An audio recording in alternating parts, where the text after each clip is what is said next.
Hi అండి, నమస్తే. రథసప్తమి రోజు 7 చిక్కుడుగాయలతో మనము రథాన్ని ఇంట్లోనే చాలా సింపుల్గా తయారు చేసుకోవచ్చండి. ఇక్కడ చిక్కుడుగాయలను మరీ లేతవి కాకుండా కొంచెం మందంగా ఉన్నవి, ఇలా వంకరగా ఉన్నవి కాకుండా ఇలా స్ట్రేట్గా ఉన్నవి మాత్రం మీరు ఒక 7 తీసుకోండి. మీకు నచ్చినవి అన్నీ కూడా స్ట్రేట్గా ఉండే విధంగా చూసుకుంటే మనకి రథం అనేది చాలా పర్ఫెక్ట్గా వస్తుంది. నేను ఇక్కడ కరెక్ట్గా 7 చిక్కుడుకాయలను తీసుకున్నానండి. ఇప్పుడు ఈ 7 చిక్కుడుకాయలతో మనం రథాన్ని పూర్తి చేసుకుందాం. ఈ చిక్కుడు దాంట్లో 2 చిక్కుడుకాయలను లేదా 4 చిక్కుడుకాయలను ముందుగా తీసుకోవాలండి. నేను ఇక్కడ 2 చిక్కుడుకాయలను తీసుకున్నాను. అవి ఇలా కింది వైపు చాలా బలంగా మందంగా ఉండేవి తీసుకోండి. మన ఇంట్లో కొత్తవి టూత్పిక్ పుల్లలు ఉంటాయి కదండి, అవి కాకపోతే కొత్తవి చీపురు పుల్లలైనా యూజ్ చేయొచ్చు. లేదంటే అగరబత్తీలు ఉంటాయి కదండి, ఆ అగరబత్తీల పైన ఉన్న దాన్ని తీసేసి పుల్లను మాత్రం కూడా యూజ్ చేసుకోవచ్చు. అన్నీ కూడా కొత్తవే యూజ్ చేయాలండి, పాతవి యూజ్ చేయకూడదు. ఇలా మనము అగరబత్తీలపై ఉండే దాన్ని తీసేస్తే మనకి ఇలా ఒక్క పుల్ల కానీ 2 పుల్లలు కానీ మనకి సరిపోతాయి.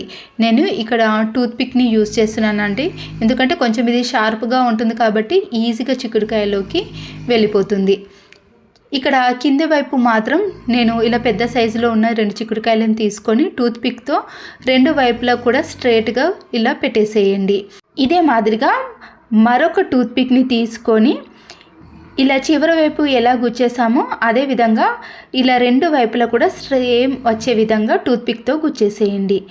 చూసారు కదండి, ఇలా మనకి ఎక్కువగా అనిపిస్తే మీకు సైడ్లోవి మీరు కత్తిరించేసుకోవచ్చండి.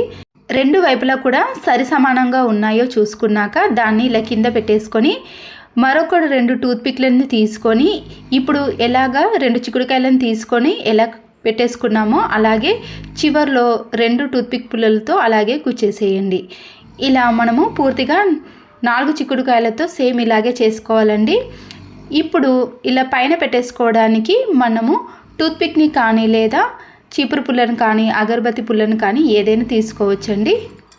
ఇక్కడ మాత్రం మనకి 4 టూత్పిక్ పుల్లలు అనేవి అవసరపడతాయండి. చూసారు కదండి, ఇలా 4 చివర్లు కూడా మీరు షార్ప్గా ఉన్న టూత్పిక్ పుల్లను ఇలా కుచ్చేసేయండి. తర్వాత మనం వీటిని సెట్ చేసుకోవచ్చండి, సరిగా చేసుకోవచ్చు. నేను ఇక్కడ 4 ఇలా టూత్పిక్ పుల్లలను కుచ్చేసిన తర్వాత మనము ముందుగానే ప్రిపేర్ చేసుకున్న చిక్కుడుకాయలు ఉన్నాయి కదండి, ఆ రెండింటిని కూడా ఇప్పుడు ఈ టూత్పిక్కి పెట్టేసేయాలి. చాలా సింపుల్గా ఇంట్లోనే రథసప్తమి రోజు మనము ఇలా చిక్కుడుకాయలతో రథాన్ని ప్రిపేర్ చేసుకోవచ్చండి. ముందుగా మనము టూత్పిక్ని కుచ్చేసాం కదండి, వాటిపైన ఈ చిక్కుడుకాయలను పెట్టేసుకుంటే సరిపోతుంది. చూసారు కదండి, ఇప్పుడు ఇలా 4గా మనకి చిక్కుడుకాయలు అనేవి రెడీ అయిపోతాయి. ఇక్కడ 3టిని మనము డైరెక్ట్గా ఒకే టూత్పిక్తో గుచ్చేసేయండి. అది కూడా పైన వైపున ఇలా 3టిని కలిపి గుచ్చేసారనుకోండి, మనకి పైన గోపురం అనేది వచ్చేస్తుంది.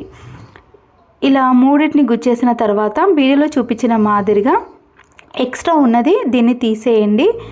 తర్వాత ఇప్పుడు దీన్ని ఒకవైపు ఒక చిక్కుడుకాయను ఇంకొక వైపు 2 చిక్కుడుకాయలను తీసుకొని టూత్పిక్తో అటు ఇటు వైపు చివర్లో గుచ్చేసేయండి. ఇక్కడ కూడా టూత్పిక్ ఎక్కువగా అనిపిస్తే మధ్యలో కట్ చేసేయండి. గోపురానికి మనము 3 తీసుకున్నాం కదండి చిక్కుడుకాయలు, 2 వైపులా మాత్రం ఇలా 2 చిక్కుడుకాయలను టూత్పిక్తో గుచ్చేసిన తర్వాత మిగిలిన ఒక చిక్కుడుకాయను మాత్రం చివర్లో గుచ్చేసినట్టు కాకుండా దీన్ని మిడిల్లోకి తీసుకొచ్చి ఇలా టూత్పిక్తో కరెక్ట్గా చూసి పెట్టేసేయండి. అప్పుడు మనకి ఇక్కడ రథానికి ఎలా వస్తుందో సేమ్ అలాగే గోపురం అనేది వస్తుంది. చూసారు కదండి, ఇలా ఎక్కువగా ఉన్న దాన్ని తీసేస్తే మనకి రథం అనేది చాలా పర్ఫెక్ట్గా ప్రిపేర్ చేసుకోవచ్చు. చూసారు కదండి, రథసప్తమి రోజు చిన్నపిల్లల నుంచి పెద్దవాళ్ళు కూడా చాలా సింపుల్గా 7 చిక్కుడుకాయలతో మనము ఇలా రథాన్ని తయారు చేసుకోండి. చూసారు కదండి, ఇలా రథాన్ని తయారు చేసుకున్నాక మీరు దీనికి గంధము, కుంకుమ, పసుపు బొట్లతో పెట్టేసుకోవాలి. ఇలా ప్రిపేర్ చేసుకునేది కూడా మనము ఎక్కడంటే అక్కడ పడేయకూడదండి, దాన్ని కూడా వివరిస్తాను. ఇలా ప్రిపేర్ చేసుకున్న రథాన్ని మనము ఏ ప్లేట్లో అయినా తీసుకోవచ్చండి. అయితే స్టీల్ది కాకుండా ఇలా ఇస్తరాకులో కానీ లేదా వెండి కానీ రాగి కానీ ఇత్తడి ప్లేట్ని ఏదైనా తీసుకోవచ్చు.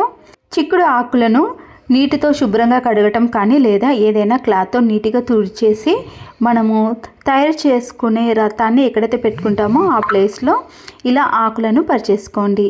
దీంట్లో ముందుగా పసుపు, కుంకుమ, అక్షంతలు ఇలా వేసేసుకోవాలండి.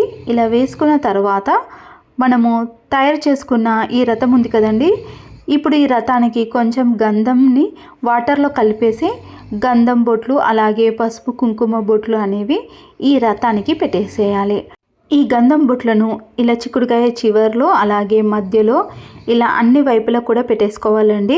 అప్పుడే రథానికి మనము బొట్లు పెట్టిన విధంగా కనబడుతుంది. చిక్కుడుకాయ రథానికి అన్నిటికీ కలిపి బొట్లు పెట్టుకోవాలండి. అప్పుడే మనకి ఇంకా అందంగా కనబడుతుంది. తర్వాత మనము పసుపును కుంకుమను ఎక్కడైతే గంధం బొట్లు పెట్టామో అక్కడ ఇలా అన్ని వైపులా కూడా పెట్టేసుకోవాలి. చూసారు కదండి, ఇలా చాలా సింపుల్గా మనము చిక్కుడుకాయలతో రథాన్ని తయారు చేసుకున్నాం కదా. ఈ రథసప్తమి రోజు ఇలా చిక్కుడుకాయలతో చేసుకొని వారు ఇంకా 3 ఆదివారాలు ఉన్నాయి కదండి, అప్పుడు ఏ ఆదివారమైనా మీరు చేసుకోవచ్చు. కుదరని వారు 3 ఆదివారాలలో ఏ ఆదివారమైనా చేసుకోండి.